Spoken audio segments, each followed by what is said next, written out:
pour ce club, Arnaud Benedetti. Bonjour Arnaud, merci d'être là, rédacteur en chef de la revue politique et parlementaire et le constitutionnaliste, Benjamin Morel. Bonjour Benjamin, merci également d'être avec nous. On va parler du référendum que demandaient les Républicains sur l'immigration, demande rejetée hier par le Conseil constitutionnel. Les Républicains accusent Emmanuel Macron de vouloir confisquer la parole des Français sur le sujet. Y aura-t-il des conséquences politiques à cette décision?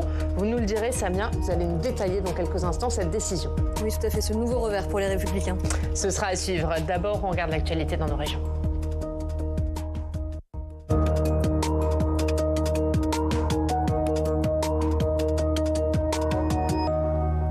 Et l'actualité dans nos régions avec nos partenaires de la presse régionale. On va à Romans, où on retrouve Saléra Benarbia. Bonjour, merci beaucoup d'être avec nous. Vous êtes journaliste au Dauphiné. On revient avec vous sur cette tragédie, nouvelle tragédie à Romans-sur-Isère avec la mort d'un adolescent de 15 ans qui a été poignardé et un homme qui s'est rendu hier. Oui, tout à fait. Alors, l'enquête est en cours, donc il faut toujours être prudent sur ce qu'on va dire. Mais alors, l'enquête avance puisque tous les suspects sont aujourd'hui en garde à vue. On s'achemine vers une histoire triste et sordide puisque ce serait donc un père de famille qui voulait en découdre et qui emmène ses enfants au quartier de la Monnaie. Il n'habite pas le quartier de la Monnaie, qui emmène ses enfants au quartier de la Monnaie pour pouvoir corriger un jeune qui s'était battu avec l'un de ses enfants. Et donc ils sont arrivés mardi soir pour pouvoir en découdre et refaire la bagarre, si je puis dire. Et c'est à ce moment-là, ce soir-là, il y avait beaucoup de jeunes dehors. Et ces jeunes-là, qui étaient issus de la Monnaie, voulaient séparer cette bagarre. Et s'est trouvé ce jeune Zakaria, 15 ans, qui n'a absolument rien à voir avec cette altercation et qui a donc reçu un coup de couteau fatal. Et donc il est décédé quelques minutes plus tard. Et évidemment, on imagine que la population est sous le choc, à nouveau, j'allais dire sous le choc, après le drame de Crépol en novembre dernier. Oh mais complètement. Le territoire a déjà du mal à se remettre de ce drame à Crépol, où ça a été un mini-séisme, où ça a été un épisode terrible, puisque on a eu la descente de l'ultra-droite à la Monnaie. On a vraiment failli assister à une mini guerre civile, on va dire, parce que vraiment c'était très tendu. Et là, le quartier de la Monnaie, c'est vraiment dramatique, puisque aucune des personnes dans cette histoire, dans la bagarre, dans la rixe, n'habite la Monnaie, quoi. Et ça, comment dire, ça se trouve à la Monnaie parce qu'ils se rendent tous là-bas. Et la victime, une fois de plus, comme Thomas, Zakaria n'a absolument rien à voir dans toutes ces histoires, et c'est ces adolescents-là qui perdent la vie parce qu'aujourd'hui on sort un coup de couteau pour un oui, pour un non, pour un regard de travers. Merci Saléra, merci beaucoup de nous avoir parlé évidemment de cette tragédie à Romans-sur-Isère. Merci d'avoir été avec nous ce matin. Je le rappelais, vous êtes journaliste au Dauphiné. Merci beaucoup. On le voit Arnaud, ces derniers jours on entend beaucoup d'histoires concernant les jeunes. Il y a cette histoire à Romans-sur-Isère. Il y a le jeune Chemseddine qui est mort aussi la semaine dernière, frappé à mort à côté de son collège. Est-ce qu'il y a un durcissement aujourd'hui de la société et de plus en plus de violences chez les jeunes ou pas, ou est-ce qu'elles sont plus médiatisées? Je ne peux pas vous répondre, je veux dire, de manière, j'allais dire, très claire et très explicite. Ce qui est manifestement, en tout cas, on est dans une séquence malheureuse, dramatique et tragique. Ça, c'est clair. Je veux dire, avec une succession d'événements qui conduisent à la mort violente d'un certain nombre de jeunes. Vous savez, moi, je pense il y a un très beau roman dans les années 80 qui avait été... un auteur anglais, William Golding, qui avait eu le prix Nobel de littérature. Il avait écrit un roman que peut-être certains d'entre nous ont lu autour de cette table, qui s'appelait « Sa Majesté des mouches ». Il expliquait, c'était des enfants qui arrivaient sur une île déserte, échoués, et qui devaient s'organiser. Et cette organisation va donner lieu à des actes de barbarie. Ces enfants, finalement, je veux dire, ont des comportements tribaux. Sauf que sur cette île, il n'y a pas d'organisation politique et il n'y a pas d'adultes. Sauf que nous, on a une organisation politique et on a des adultes. Donc, quelque part, il y a une défaillance, manifestement, aujourd'hui, quand même, qu'on le veuille ou non, de l'État, clairement, dans les différentes missions qui sont les siennes. Et puis, il y a aussi une défaillance des adultes. Parce que ce que vient de raconter la journaliste du Dauphiné, en l'occurrence, montre qu'il y a une responsabilité aussi des adultes dans ce qui a constitué une rixe mortelle.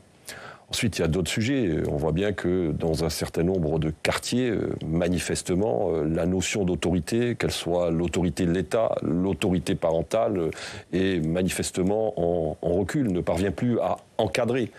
Donc oui, c'est plus que des faits divers, clairement. Si vous voulez, quand vous avez une succession d'événements de ce type, ça interpelle nécessairement le politique. Alors, est-ce qu'aujourd'hui, on a une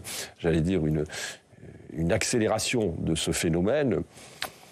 Manifestement, force est de constater qu'au regard de l'actualité, oui, en tout cas.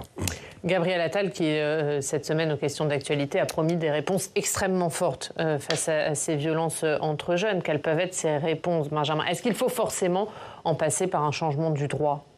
Probablement pas, parce que le problème est plus profond, plus social en réalité. Comme l'évoquait un peu Arnaud, d'abord, il y a une fragilisation de la cellule familiale, qui est quelque chose d'inhérent aujourd'hui à tous les grands pays occidentaux. De l'autre côté, il y a la fragilisation des structures sociales de manière plus large. Dans les années 50, 60, 70, quand vous étiez jeune et que vous quittiez l'école, il y avait des structures. L'Église, le Parti communiste, etc. Il y avait au sein de la société des structures qui en fait vous intégraient à des organisations de jeunesse, les scouts, etc., qui faisaient que vous n'étiez pas livré à vous-même. Le problème aujourd'hui, c'est que c'est pas tant l'école.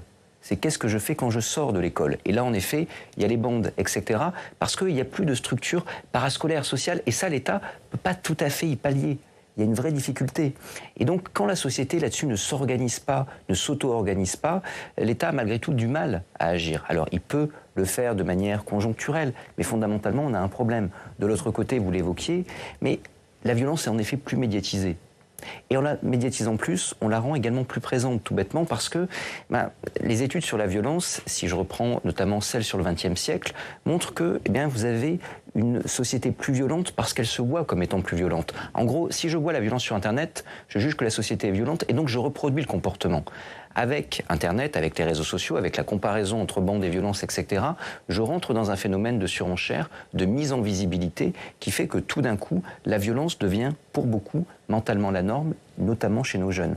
Et donc, là-dessus, on a un sujet contrôle des réseaux sociaux, contrôle politique de la communication, et ça, pour un État, c'est extrêmement compliqué, sans réduire les libertés publiques. Ces deux hiatus, aujourd'hui, font qu'on n'a pas de solution, on n'a pas de martingale. On va parler de cette décision du Conseil constitutionnel. Samia, le Conseil constitutionnel qui a rejeté hier la demande de référendum sur l'immigration déposée par les Républicains. Oui, Oriane, la droite voulait conditionner les aides sociales pour les étrangers à leur temps de présence sur le territoire. 5 ans de présence en France pour ceux qui ne travaillent pas et 30 mois pour ceux qui ont une activité professionnelle. Une proposition contraire à la Constitution, a jugé donc hier le Conseil constitutionnel, qui estime qu'il s'agirait d'une atteinte disproportionnée au droit à la protection sociale des étrangers en situation régulière. Réaction immédiate d'Éric Ciotti, président des Républicains, qui s'est indigné sur le réseau social X. Je le cite. Le Conseil constitutionnel répond une nouvelle fois à la commande du gouvernement. Le scandale continue. Une petite caste a confisqué la démocratie. Les Français sont interdits de parole sur l'immigration par Emmanuel Macron. Fin de citation. Et Samia, c'est pas la première fois que le Conseil constitutionnel rejette cette proposition. Oui, vous avez raison, Oriane. En fait, les Républicains avaient déjà tenté de limiter l'accès des étrangers aux aides sociales. C'était en janvier. Ils avaient alors introduit la proposition via un amendement au projet de loi immigration déposé par le gouvernement. Et en janvier, déjà, le Conseil constitutionnel avait censuré la mesure, non pas sur le fond cette fois, mais sur la forme, jugeant qu'elle n'avait pas de lien avec le texte initial. Et d'où cette nouvelle tentative des Républicains via une demande de référendum d'initiative partagée et un nouvel échec. Oui, car pour organiser un référendum d'initiative partagée, un RIP comme on dit, il y a des étapes indispensables à franchir. Il faut d'abord rassembler 185 signatures de parlementaires. Alors ça, les Républicains, ils y étaient parvenus puisqu'ils en avaient 190.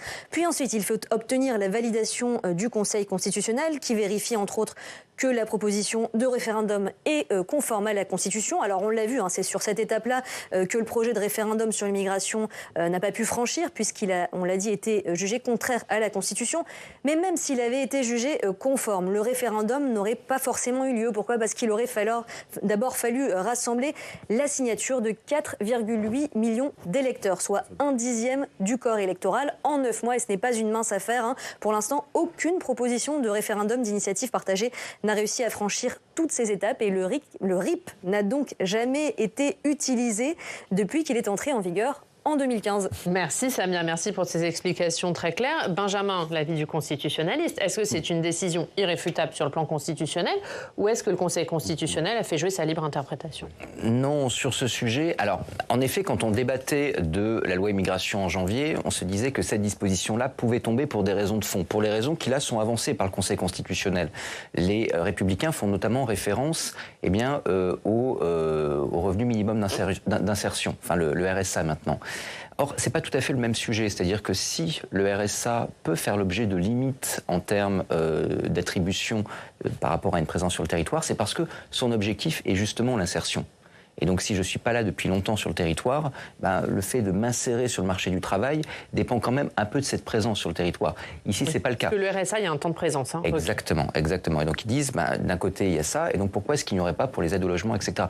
Le fait de me loger, le fait d'avoir un toit sur la tête, ce droit-là ne dépend pas d'une présence sur le territoire. L'objectif de l'aide au logement, c'est d'avoir un logement. L'objectif des allocations familiales, c'est de nourrir les enfants, etc. Donc vous voyez, ces prestations qui sont des prestations visant à permettre aux individus d'avoir des conditions de vie décentes, non pas avoir dans leur objectif, avec mon temps de présence sur le territoire, ce qui est différent du RSA. Donc là, la censure sur le fond, elle n'est pas si étonnante. On l'attendait au mois de janvier, on ne savait pas si elle allait être classée au titre de cavalier, parce que fait le Conseil constitutionnel ? Il regarde, il se demande, est-ce que ça a un rapport avec le texte, Souvenez-vous, on avait débattu à l'époque, il y avait une affaire de carottes et de fromage. Une fois que... Qu'est-ce qu'il y a aujourd'hui, Benjamin ? Une fois qu'il dit que ça n'a pas de rapport avec le texte, il considère qu'il n'a pas besoin d'examiner au fond. Et là, c'est ce qu'il a fait. Pas de rapport avec le texte, j'écarte. Ici, il considère que ça peut rentrer dans le texte, en effet, mais qu'il y a une inconstitutionnalité de fond. Et donc, il écarte, et comme une seule inconstitutionnalité dans tout mon texte suffit à rendre l'ensemble du texte inconstitutionnel, parce que le vote, in fine, il aura lieu sur l'ensemble du texte, c'est l'ensemble du texte qui retoque. Donc c'est assez cohérent.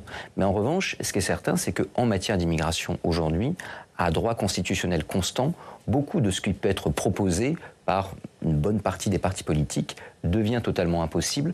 Il y a la question constitutionnelle, il y a la question conventionnelle, CEDH, etc. Et donc, à terme, ça peut poser un sujet démocratique. Arnaud. Et puis, il y a la question politique, fondamentalement. Je partage évidemment l'avis et l'expertise en tout point remarquable de Benjamin sur le fond. Mais la réalité, c'est que, inévitablement, ça suscite dans une grande partie de l'opinion publique le sentiment qu'on ne veut pas tenir compte de ce que imagine être nécessaire en matière de politique migratoire une grande partie de cette opinion publique. Tous les sondages démontrent que les Français souhaitent être interrogés sur la politique migratoire. Donc ça ne peut que nourrir le sentiment de confiscation de ce que l'on appelle quand même en démocratie, et qui est le principe même de la démocratie, qui relève presque du droit naturel de la démocratie, c'est-à-dire la souveraineté populaire. Donc là, on a un vrai sujet, si vous voulez, de fond, presque un sujet de philosophie politique entre l'interprétation que font les juges, en effet, de cette demande de référendum d'initiative partagée, et le fonctionnement qui est le fonctionnement, naturel d'une démocratie. Donc ça, c'est, le nœud gordien qu'il va falloir à un moment donné trancher. Et moi, je crains, si vous voulez, dans cette affaire, que quel que soit, le bien fondé juridique et formel de la décision des juges du Conseil constitutionnel, cette décision ne sera pas comprise par l'opinion publique, clairement. Et je crains que ça nourrisse, si vous voulez, ce que l'on appelle la crise démocratique, indéniablement. C'est-à-dire qu'en fait, aujourd'hui, le sentiment qui peut-être aujourd'hui est en train de se développer dans une grande partie de l'opinion, là aussi publique, c'est que le droit des minorités l'emporte sur, finalement, la majorité. Alors, Tocqueville expliquait que la démocratie, c'est d'éviter la tyrannie des majorités. Il explique dans de la démocratie en Amérique. Mais finalement, aujourd'hui, on a, si vous voulez, une forme de déséquilibre qui est en train de s'installer, où, in fine, le juge, d'abord, protège, in fine, le droit des minorités, mais d'un autre côté, ne prend pas en compte, parce qu'il ne peut pas le faire formellement aujourd'hui, l'aspiration qui est l'aspiration d'une grande majorité des Français. Mais quand on voit les réactions, alors ça a mis à donner la réaction d'Éric Ciotti, qui dit que le Conseil constitutionnel répond une nouvelle fois à la commande du gouvernement. Bruno Retailleau, lui, dit que le Conseil constitutionnel refuse au peuple français de se prononcer sur l'immigration, il outrepasse son rôle. Il y a clairement une remise en cause du Conseil constitutionnel de la part des LR. Oui, mais il ne faut pas être trop dur avec le juge. Encore une fois, on peut discuter de certaines interprétations. Je vous renvoie au considérant 65 de la loi de la décision sur la réforme des retraites. C'est étrange, c'est baroque. Il y a parfois des choses sur lesquelles on peut en effet s'interroger. Néanmoins, ici, c'est relativement cohérent. Le problème, il a également été évoqué, c'est le RIP. Le RIP a été fait, pensé, construit. D'ailleurs, on a mis 5 ans avant de prendre la loi organique pour pouvoir l'appliquer, pour ne jamais être utilisé. Il a été pensé comme tel.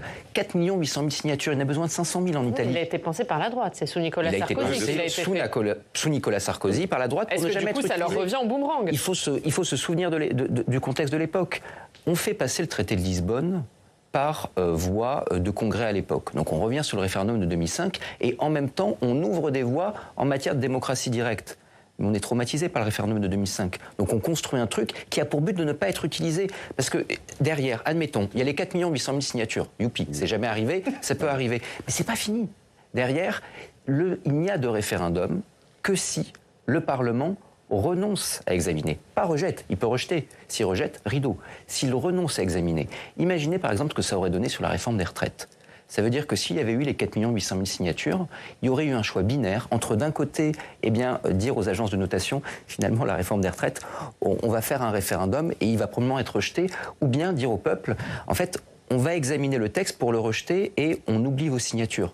Vous imaginez combien, en créant des usines à gaz comme ça, qui ont uniquement pour but de ne pas être utilisées, on creuse la crise démocratique. Et donc on donne au juge le mauvais rôle. Parce qu'en effet, le juge, il applique une constitution qui a été faite pour ça, et il est forcé quand même de tenir les textes, et encore il a assoupli sur le RIP. C'est-à-dire que quand on regarde la jurisprudence du Conseil constitutionnel, le seul ébauche de RIP qui a été celui sur l'aéroport de Paris n'aurait pas eu lieu s'il n'y avait pas eu une forme de gymnastique intellectuelle du Conseil qui a permis de le faire passer.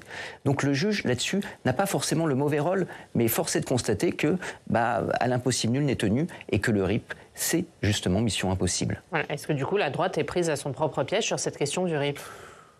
Oui, vraisemblablement, parce qu'en effet, la genèse que vient de retracer Benjamin montre bien que finalement le RIP à l'époque avait été pensé plus que comme un objet, j'allais dire, constitutionnel, comme un objet de communication politique. Et quand on intègre un objet de communication politique dans une constitution, on suscite des effets qui sont inévitablement pervers en la matière. Et c'est ça la difficulté, c'est que le RIP est un objet inaccessible aujourd'hui. Clairement.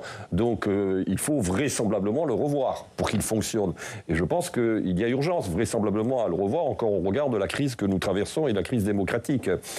Après, est-ce que les LR aujourd'hui sont pris à leur propre piège ? Les LR de 2024 ne sont pas forcément comptables des LR de 2008. Et d'ailleurs, ils ont quand même pris, pour un certain nombre d'entre eux, leur distance. Et d'ailleurs, le principal responsable du RIP, c'est-à-dire Nicolas Sarkozy, a lui-même pris ses distances avec les LR.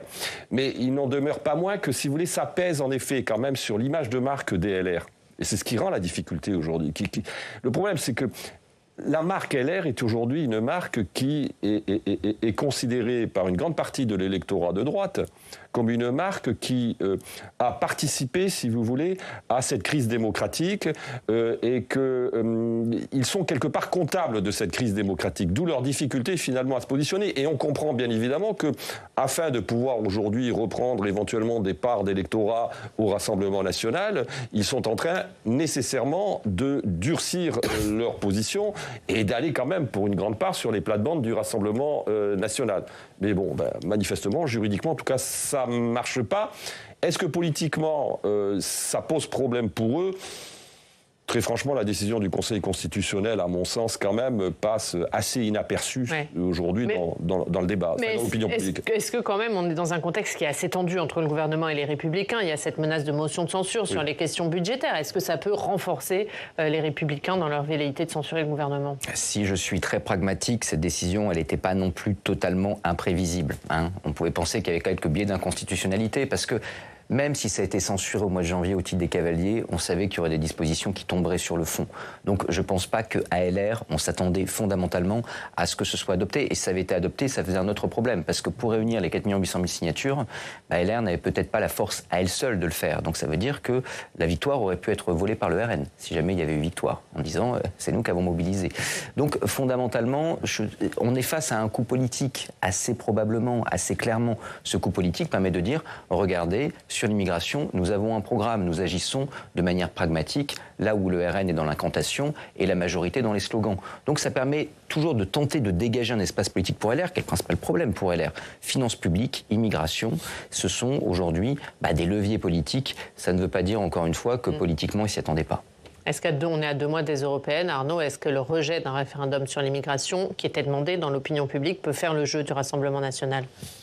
Oui, toujours, parce que si vous voulez, indéniablement, ça traduit le fait pour, en tout cas, l'électorat du Rassemblement national ou l'électorat potentiel du Rassemblement national, c'est qu'on ne veut pas, finalement, interroger les Français sur un sujet dont ils considèrent qu'il fait partie des priorités. Donc, indéniablement, ça ne peut que nourrir la dynamique du Rassemblement national. Mais juste un point sur les LR, je pense que quand même l'enjeu le plus important pour eux, au regard de ce qu'ils sont, certes c'est l'immigration, mais c'est aussi la question de la dette publique. Et là, moi ce que j'attends de voir, c'est quelle va être la position des LR sur ce sujet. Parce qu'ils ont quand même une fenêtre de tir aujourd'hui pour quand même déposer une motion de censure. Et ils ont intérêt à le faire pour vous? On a l'impression que la question divise quand même chez les LR. Elle divise, mais en fait, si vous voulez, s'il y a un sujet qui est bien le leur, c'est celui-là. Je rappelle, c'était un des sujets essentiels de la campagne de Mme Pécresse. Alors certes, avec l'insuccès que l'on sait, mais en la matière, si là, je veux dire, ils n'agissent pas par le dépôt d'une motion de censure à un moment donné, c'est vrai qu'ils vont, d'une certaine manière, attester l'idée qu'ils sont quelque part un peu des prophètes des armées, comme aurait dit Machiavel. Il nous reste 10 secondes, Benjamin, si vous voulez ajouter un... La motion de censure, elle a un risque, c'est quand même la dissolution derrière, qui n'est pas obligatoire juridiquement. Obligatoire. Mais c'est ce qui fait peur, entre guillemets, à beaucoup de députés LR. Or, je rappelle que pour déposer une motion de censure, il vous faut 58 parlementaires et que LR, à moins de faire vraiment le plein et d'aller en chercher quelques-uns à côté, risque d'avoir du mal si certains de ses membres renaclent. Donc il y a toujours une bonne excuse pour dire on aurait voulu, on aurait pu, mais certains, et c'est pas les bons, eux n'ont pas voulu. On aura l'occasion de reparler de tout ça, évidemment. C'est vendredi, veille de week-end. On vous emmène découvrir notre patrimoine et nos traditions. Et Mathias Arez nous emmène dans le Doubs, dans un endroit atypique, un ancien fort militaire devenu cave d'affinage du comté. Pontarlier, au cœur du Doubs. À 1100 mètres d'altitude entre les forêts jurassiennes, trône l'ancien fort militaire Saint-Antoine. Depuis bientôt 60 ans, le lieu s'est reconverti en cathédrale du comté. Alors là, ici, on arrive dans la cour d'honneur du fort Saint-Antoine. Donc, c'est 8000 meules de comté au centre de la cour d'honneur, où devaient se passer les manifestations militaires, levées de couleurs, etc. Et puis, de part et d'autre de cette cour d'honneur, on a les anciens dortoirs, les chambrées de la troupe. Pour loger 420 hommes en garnison, il fallait de la surface. Et nous, on a utilisé donc ces casernements, où on a construit des bibliothèques à fromage pour loger donc ces 100 000 meules de comté à l'intérieur de ces voûtes en pierre de taille. Cette seconde vie, le fort la doit à un fromager de la région, Marcel Petite. Désireux de s'agrandir, l'entrepreneur jette son dévolu en 1966 sur l'ancienne bâtisse désaffectée un an plus tôt par l'armée. Il a très vite compris et il était précurseur pour se dire que ce fort qui était sous la montagne, il avait beaucoup d'intérêt écologique parce qu'il était très peu consommateur d'énergie et il était surtout idéal pour l'ambiance d'affinage de fromage. En fait, le fromage, il n'est jamais stressé, il est toujours dans les mêmes conditions. Et l'avantage, c'est d'être à saturation d'humidité presque naturellement et surtout de ne pas avoir les influences du climat extérieur qui est un climat montagnard où il y a beaucoup de différences de température en particulier. Dans la quiétude presque religieuse des allées, les meules sont choyées par les trieurs-goûteurs. Donc la première chose qu'on va faire, c'est on va sonner la meule pour voir s'il y a des ouvertures ou pas.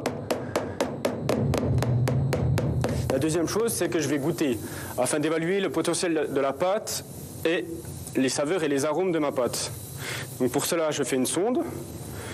Donc là, je prends un petit échantillon que je vais goûter, ce qui confirme ce que j'ai vu en la pinçant. Donc une pâte très douce, très lisse, très agréable en bouche. Donc là, on a une meule qui a un beau potentiel, qui n'est pas encore à son optimum de maturité, qu'on va pouvoir encore garder quelques temps. Un travail subtil, de précision, mais surtout de sensibilité. C'est pas une science exacte, mais on a la chance de travailler avec du lait cru, avec du comté.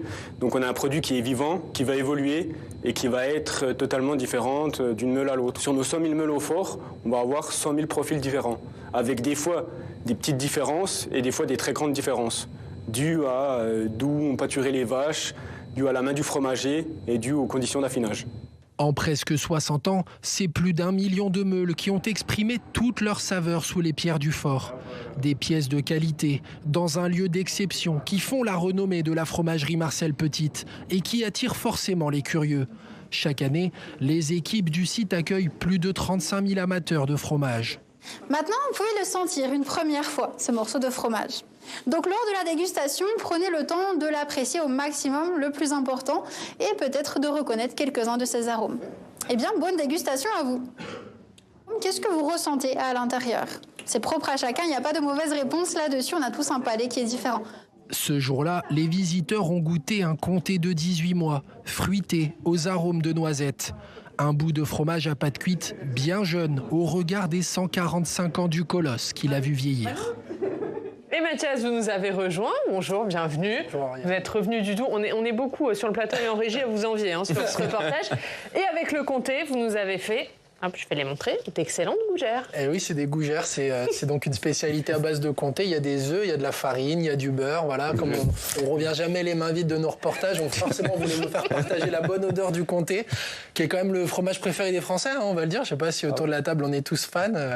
Oui, je confirme. Ouais, Voilà, on est tous fans. Non, mais c'est un endroit atypique. C'est un endroit vraiment atypique. Le Fort Saint-Antoine, c'était donc un ancien fort militaire du 19e siècle qui a donc heureusement jamais connu l'épreuve du feu, qui avait été préparé pour fortifier toute cette façade du Jura, d'abord pour la Première Guerre mondiale et puis après pour la Seconde, et qui donc, sur une idée originale de Marcel Petite, est devenu une cave de conservation avec des conditions très particulières, et c'est vraiment un endroit à visiter.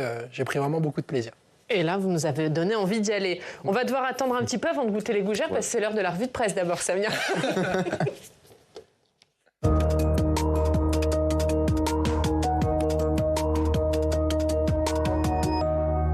Et on commence la revue de presse avec une journée noire hier pour les salariés d'ExxonMobil en France. Oui, 677 emplois supprimés, un véritable coup de massue. Titre ce matin, Paris-Normandie, 3 unités pétrochimiques vont fermer à Port-Jérôme-sur-Seine. Pas assez rentable, dit le groupe américain, qui a aussi annoncé hier la vente de la raffinerie de Fos-sur-Mer. Esso, filiale d'ExxonMobil, lâche son site historique, peut-on lire ce matin dans la Marseillaise. La raffinerie va être vendue à Rhône Énergie et les 310 salariés sont très inquiets sur le maintien de l'emploi. Ils sont aussi en colère, car le groupe ExxonMobil a quand même réalisé plus de 51 milliards d'euros de bénéfices en 2022. En Champagne, les vendangeurs réclament de meilleures conditions de travail. Oui, ils ont manifesté hier à Épernay à l'appel de l'intersyndicat CGT Champagne pour mettre la pression sur la filière, raconte l'Union ce matin. L'an dernier, 4 vendangeurs sont morts à cause de forte chaleur et des centaines de saisonniers, souvent sans papier, ont été évacués de logements insalubres où ils dormaient à même le sol. Des vendanges de la honte, dénonce la CGT qui exige des mesures fortes. Le quotidien des secrétaires médicaux, c'est à la une du Berry républicain. Oui, seul face au désert, titre le journal qui rend hommage à ses secrétaires médicales. Le Berry républicain donne la parole à 2 d'entre elles qui doivent gérer les frustrations et parfois la colère des patients face au manque de médecins. On termine, on va en Corse, Arnaud. Oui, avec une querelle autour d'une croix posée à l'entrée d'un village. C'est une histoire à lire dans Corse Matin, une polémique qui agite un petit village de montagne nommé Quascara. En 2022, le maire a fait poser une croix à l'entrée du village sur les conseils du curé du canton qui, en pleine sécheresse, était venu en procession pour implorer les saints de faire tomber la pluie. Et il lui a donc conseillé de poser une croix à l'entrée du village, comme c'est la tradition, sauf que ce n'est pas du tout du goût d'une des habitantes qui a saisi la justice pour faire déplacer la croix au nom du principe de laïcité des Dès qu'un sou est dépensé dans cette commune, c'est pour l'église, se plaint-elle. Nous sommes quelques vieux et rien n'est fait pour nous, dit-elle. Ce sera au tribunal administratif de Bastia de trancher. Merci Samia, merci beaucoup pour cette revue de presse. Merci Mathias. Dans 30 secondes, on va pouvoir goûter les gougères. Merci beaucoup. Ils ont hâte. Benjamin et Arnaud, merci d'avoir été avec nous. Merci à tous de nous avoir suivis. On ne sera pas là la semaine prochaine. On prend quelques jours de congé. On se donne rendez-vous la semaine d'après. Rendez-vous le mardi 23 avril. On vous souhaite une très bonne semaine. Merci à tous.